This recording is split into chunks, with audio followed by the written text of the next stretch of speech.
Sa Pilipinas, hindi na bago ang paniniwalang may mga nilalang tayong hindi nakikita. May aswang, tikbalang, engkanto at higit sa lahat, demonyo. Kapag ang isang tao ay bigla na lang nag-iba ng ugali, nagsasalita ng kakaiba, o nagwawala, madaling isipin ng ilan. Sinaniban ng masamang espiritu. Pero anong mangyayari kung ang paniniwalang ito ay isa sa buhay sa maling paraan? At ang hangad na magligtas ay maging dahilan para pumatay. Ito ang kwento ng mag-inang Pilipino sa Fort Worth, Texas. Isang inang malapit sa Diyos, isang anak na masyadong naniwala na siya isinugo ng langit, at isang gabing punong-puno ng dasal, delusyon, at kasalanan.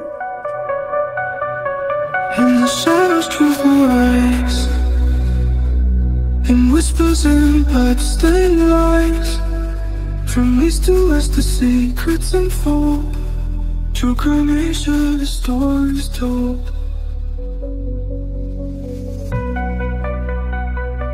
Real stories, real crimes. This is true crime Asia. Si Teresita Saison o si Tessie sa mga kakilala niya ay isang simpleng ina na may malaking pangarap. Ang bigyan ng magandang kinabukasan ang kanyang anak. Dating nurse sa Pilipinas, lumipat siya sa Amerika dala ang dasal na sana makaahon sila sa hirap.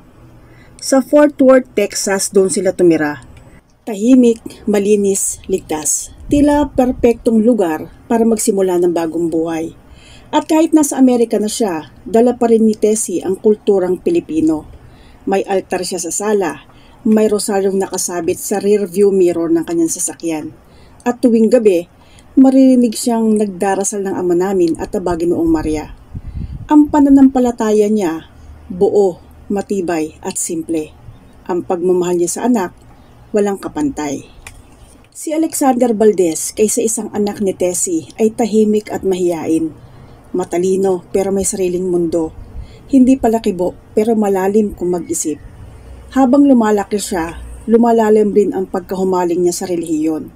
Sa una, masipag lang siyang magbasa ng Biblia, hanggang sa dumating ang puntong nagsimula na siyang magsalita tungkol sa misyon niya.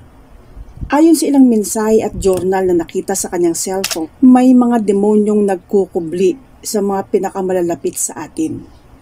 Ako ang pinili para palayain sila. Ako ang gagamitin ng Diyos. Hindi ito biro, hindi rin basta fanatismo. Ang paniniwala ni Alexander ay lumagpas na sa normal. Nagsimula siyang magbasa ng mga lumang aklat tungkol sa exorcism. Nanood ng mga video tungkol sa pagsasanib ng demonyo at naniwalang isa ang kanyang ina sa mga sinapian. Sa kulturang Pilipino, kapag may kakaibang nangyayari sa isang tao, lalo na't parang wala sa sarili, madalas hindi agad iniisip na ito ay sakit sa pag-iisip. Ang unang hinala, may sumaping demonyo o ligaw na kaluluwa. Sa probinsya, karaniwan ang mga albularyo ang tinatawag para sa pagtataboy ng masamang espiritu. Ilang dasal, usok ng insenso, at mga orasyon ang isinasagawa para sa paglilinis. Sa mga Katoliko, tinatawag itong exorcism. Isang banal na ritual para palayasin ang sinasabing masamang espiritu sa katawan ng tao. Pero hindi ito basta-basta ginagawa. Kailangan ng pahintulot mula sa obispo at tanging pari na may training sa exorcism ang pwedeng magsagawa. Kaya't delikado kapag ang isang ordinaryong tao na walang kaalaman at wala sa tamang pag-iisip ang gumawa ng ritual, lalo sa kanyang sariling ina. April 24, 2023, isang malamig na gabi sa Fort Worth, Texas. Ayon sa kapitbahay, may narinig silang sigawan galing sa bahay ni Tessie. "Lumayas ka! Sa ngalan ni Kristo, lumayas ka!" Pero walang sumunod na ingay.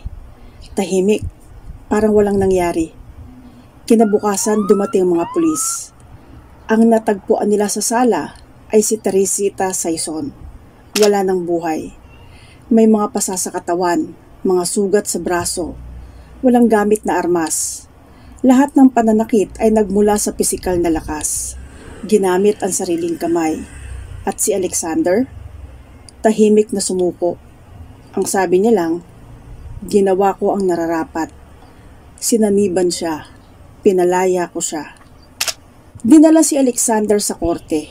Hindi siya umiyak, hindi rin siya nagsisisi. Para sa kanya, tama ang ginawa niya. Ipinakita ng depensa na may matinding sakit sa pag-iisip si Alexander. Religious delusional disorder. Naniniwala siyang siya ay may misyon mula sa langit at ang kanyang ina ay sinapian ng demonyo.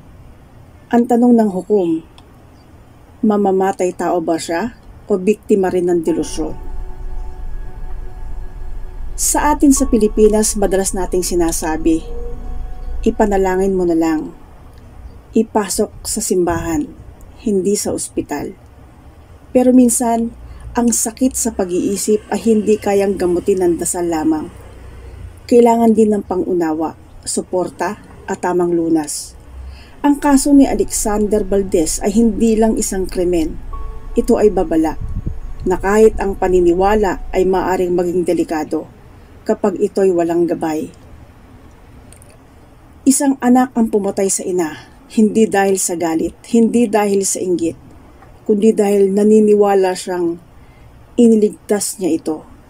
Pero sa huli, ito ang tanong, hanggang saan ang kayang gawin ng pananampalataya at kailan ito nagiging kasalanan?